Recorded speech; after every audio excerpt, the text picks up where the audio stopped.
it's tough because I feel like the industry has changed so much that it's harder for a player now to do the multiple sports because it's become so specific.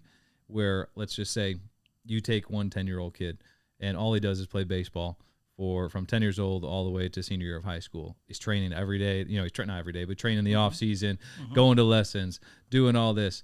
And then you take that another 10-year-old kid, same talent starting point.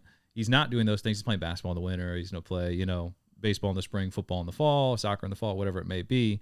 That kid, when he decides to go just baseball, how far behind is he than that 10-year-old kid in a baseball skills standpoint at the 10th grade year, where is there a gap, or does that not matter? Now, when you're extremely talented, if you're an athletic kid, the gap isn't that big.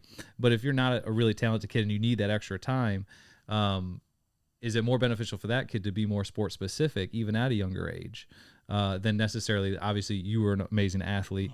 Some of these other people are amazing athletes. They could do multiple sports, and then still, when they decide, hey, I want to go specific into baseball, they're still probably one of the top on the baseball field just because of pure athleticism. And then those mechanics and the refinement happens at a later age.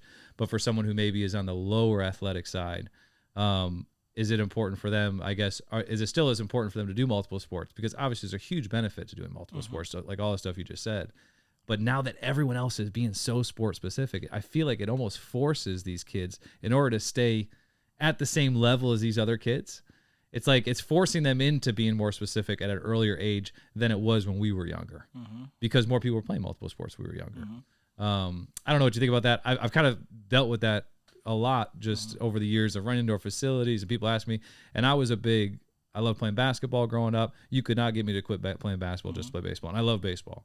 But I don't know. It's that kind of that balance now that when I talk with parents, it's a tough decision. I feel like just because of the way the industry is now pushed. I mean, indoor training facilities, it's a business. It's a business model that wasn't necessarily, I don't know how it was in your area, but in our area, it wasn't necessarily a full-time business model in our area when I was growing up. There was a couple here or there, but man, now there's probably have 20 in our area, So with that, now more people want to train in the off season instead of maybe just going playing basketball.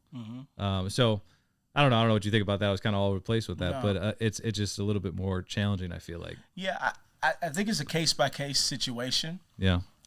If they're less talented, the first thing I would tell to a parent, if your child is less talented, we have to really, depending on their age, look at, okay, if he's less talented, then if he does want to go to college playing a sport, then we got to find out truthfully where your child is. Yeah, that's a good point. You know what I'm saying? Yep. We can't just box them up and say they are here, so they should and only do this, or they need to do that. It's a case by case. Yeah, that's good. Because you could take Sam, that might be less talented, but to a degree of he needs to solely work baseball to have a shot at baseball at the next level. Yeah. But if we take a less talented, I don't care if he does work all off season, he's never going to play at the next level. Enjoy himself, play multiple sports. Then he needs to play multiple sports to be able to find something that could potentially lead him to fall in love with something that he has a shot at going to play at the next level. Yeah. And then also, I just think that, yes, we're getting to a point, but it's case by case, because even if you are a person, I still say try multiple sports, not just for the psychology of it, but also multiple sports. I believe personally that kids and people need breaks. Because that's true. Mental breaks. Agreed. And physical breaks. Yeah. You see what I'm saying? Yep. Because it's no better feeling than taking a break to rekindle the hunger for your sport. Yeah. If you never take a break, it becomes, honestly, everybody is different, but for the most part, it becomes a job. Yeah.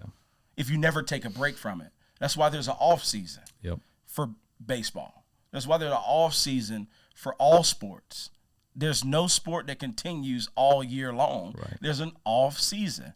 And in spring training, you're foaming at the mouth. Even as a fan, you can't wait to get to Arizona or Florida to just smell the grass, the fresh cut grass. But the only reason that stuff becomes a real thing is because of an off season to reset, to talk about, you know what I'm saying? Yeah. So I feel that families need off seasons. Yes. You know what I'm saying? Yep. Your pockets need off seasons. Yes. You know, and without that is where added stresses come into play. And that stresses then gets communicated down to the kids. Yeah. And then it's like, hey, man, you need to go. You put this added pressure on it. Like, hey, man, you're behind. So we're going to ramp up your winter training. And then we're going to breeze right into spring tryouts. Then we're going to keep going again. And then next thing you know, when they get to high school, they burn out. Or when they get to college, at the junior college level, they burn out. Yeah. I've seen that. No, you're right. You're right. That's a very, very, very valid point. I think that's a good point. And I also do think the multiple sport, an argument for it is you also are – I think it helps people be more athletic because you are learning different skills, whether you're things. Soccer, just footwork, and just being lighter on your feet could help with your fielding. You know, there's things that correlate to each other that without specifically training it, you're helping it. Man, CJ, you need to go run track. Right. We're like, what? I thought I'm pretty quick. He's like, yeah, but they're going to teach you how to run. Yep. Yeah, that's so true. They're going to teach you how to run because right now you're everywhere. Yeah.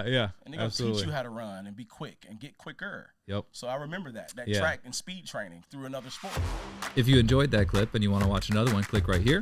And if you want to watch the full podcast, click right here. And don't forget to like and subscribe if you find this content valuable.